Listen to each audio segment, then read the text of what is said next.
guys, welcome to my video commentary of one of my favorite trips abroad, Vietnam. So this video is actually late by a few months since this happened last April, and it was actually done in a week-long break in the middle of a school year.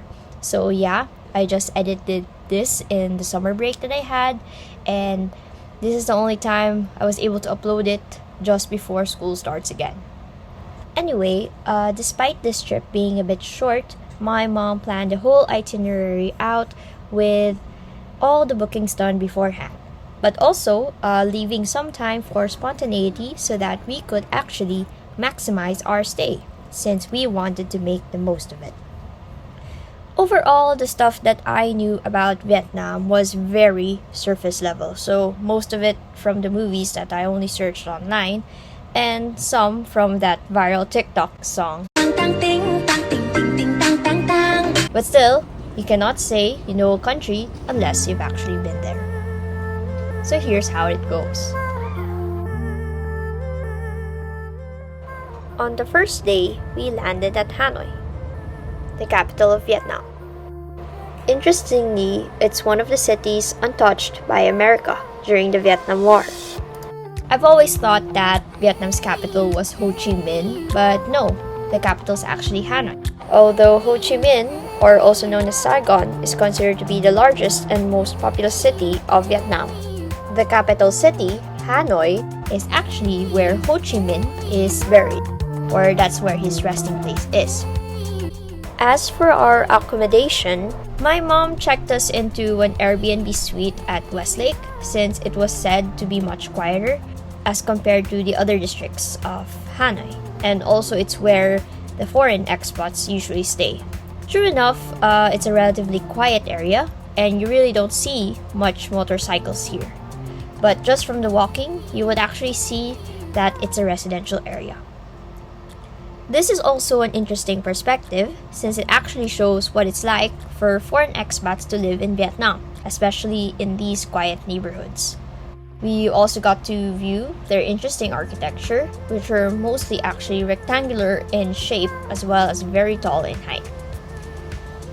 In the area that we stayed, it seemed that it was actually becoming a trend to have Airbnb rentals since apart from the construction that we constantly see in the neighboring roads, we actually saw how relatively new our accommodation was. We basically booked an apartment on the 4th floor, which was actually a 2-bedroom suite with a kitchen and a living area. It was practically a condominium that took the whole floor since the lot was really small. But despite the size, the space was actually maximized and planned, and it didn't seem suffocating. Anyway, my family actually booked this place for our whole stay in the country, and even when we went to other places such as Ha Long Bay and Ninh Binh, we still used the unit as a home base since we didn't want to carry all of our luggage. Just note that if you're staying at Westlake, you need to consider that you would grab our taxi a lot since it's not really a walking distance to the actual spots. For the first thing we did, we went to the Ho Chi Minh Mausoleum in Ba Dinh Square. There we saw hundreds of Vietnamese lined up, some families accompanying their children on field trips, some women wearing the usual áo dai, which is their national dress, and some wearing their Sunday's best. Since it was a place of respect, there is a dress code to be followed. Knees and shoulders should be covered, so basically no shorts and no sleeveless tops. When we arrived, there was actually no entrance fee, so you could just go there. You just have to fall in line. Just a note, you should also avoid bringing outside food and drinks since they would actually ask you to leave them at the baggage counter, and you will just have to claim them back once you get out. We were advised that photography was not actually allowed in the area, so you actually had to surrender your cameras to their assigned guards. So if you're worried about how you're getting them back, don't worry, they actually have a system. The line led us through Ba Dinh district in which all the government buildings are actually placed. We were actually able to see the square in which all of these compound buildings are organized next to each other, as well as seeing the actual mausoleum that was placed in front of them. after visiting the mausoleum, we then toured the grounds. We saw the presidential palace just outside, the iconic mustard yellow color of its buildings. And then you could see the tasteful colonial architecture in the other government buildings. It was interesting to see house number 54, which was actually Ho Chi Minh's residence. When he was in position, he actually refused to stay in the palace and he preferred to stay in this compound of smaller and much simpler buildings. And he did. That goes to show that he actually did stand by his principles. We then had to leave by noon since that was the only time that the district was only open, and right after claiming our stuff back, we then decided to head towards the old quarter district to find lunch. When it comes to food, the best tip is to always ask the locals where they eat. If you can't ask them, watch them. That's what we did, and true enough, we got our guesses right since at the same restaurant, we saw a local guide bringing his guests there. The odds of seeing them in that place goes to show that probably the place that we ate at was famous. At Bun Cha Dac Kim, we had the traditional pho with bun cha, which are Vietnamese meatballs. Along with the bundle is their sweet vegetable broth and their fried spring rolls, which are actually the best. They basically give you the dish and it is up to you on how you want it. If you want some spice and some flavoring, you actually have some garlic and chili offered as condiments. The pho there was an experience, and even though the sitting area was low and simple, it was actually homey. From where you ate, you can actually see the cooks do their day-to-day business, just doing their orders as the customers keep on coming in.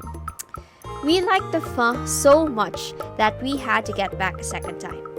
If you were worried that there would be no sitting, don't worry, because aside from the roadside, they also have sitting at the second and third floor.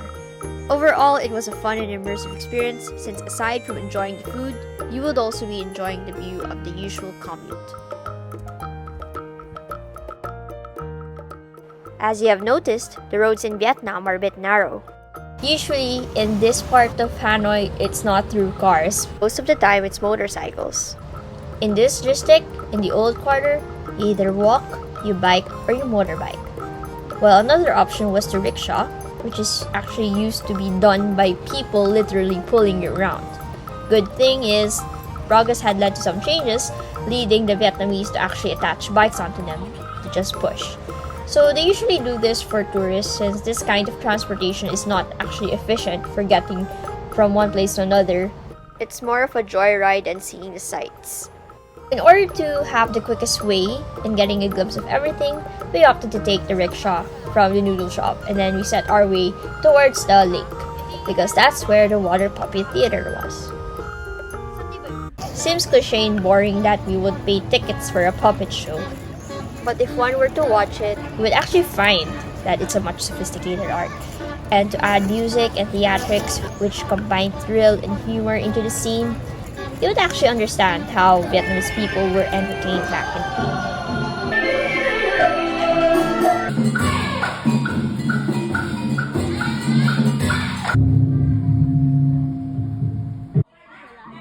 So my favorite part was the ducks since it reminded me so much of home.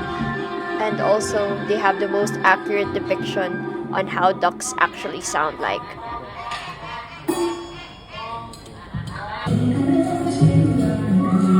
Also, another tip, please know where your money changers are before actually going around because my family had to literally walk back the route the rickshaw took us just to get our money exchanged. So, that concludes our first day at Hanoi. As for the next, we will be heading for Halong Bay. See ya around!